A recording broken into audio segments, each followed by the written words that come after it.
Okay, so you've received a contract, and the contract never offers as much as you'd like. Never, the first time around, does a contract offer as much as you'd like.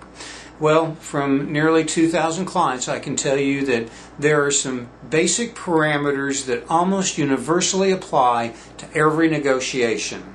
And it goes like this. Take the list price of the house at the time that the first offer comes in, or at the time the offer comes in, and subtract the offer from the list price. And that difference, if you divide it into thirds, you have about an 80% probability that the buyer will come up 1/3 of the way. You have about a 50-50 chance that they'll come half the way. And you have about a 20% chance that they'll come up 2/3 of the way.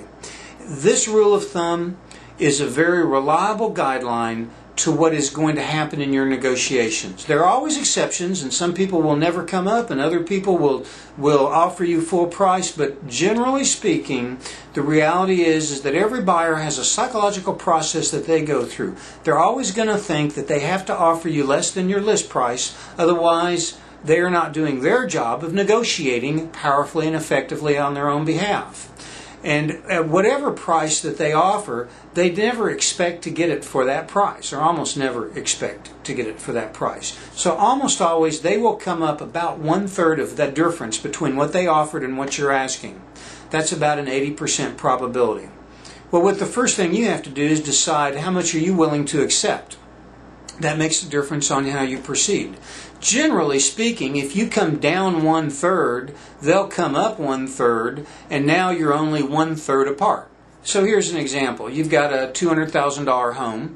It's listed for $200,000, and the buyer, the prospective buyer, offers $185,000. That's $15,000 apart. You have about an 80% probability that the buyer will come up $5,000. You have about a 50-50 chance that they'll come up about $7,500, and you have about a 20% chance, maybe less, that they'll come up $10,000, 2/3 of the way. So if you're willing to settle for somewhere in that middle third, I would generally recommend that you come down about 33%, somewhere close to 1/3 on your first counter, and then see what they do.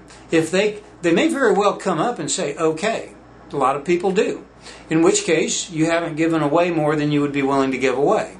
A lot of clients, a lot of buyers will come up 1/3, half of the remaining difference, and hope that you'll further come down. If they come up 1/3, they're generally telling you that they're willing to negotiate a little bit more with you. At which point in time, you can either accept their counter offer and come down the rest of the way, or you can come back to them and say, let's split the difference, and then you end up in about the middle of the initial $15,000 difference in this particular case.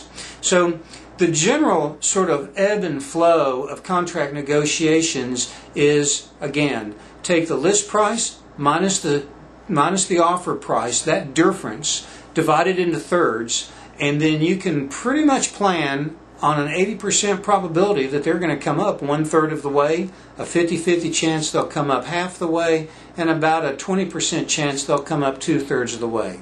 If your willingness to sell, if the price that you need to get from your home does not allow you to be in that middle third, then you probably are not going to be able, in most cases, to make the sale happen with this particular buyer, and you may have to wait for the next buyer to come along.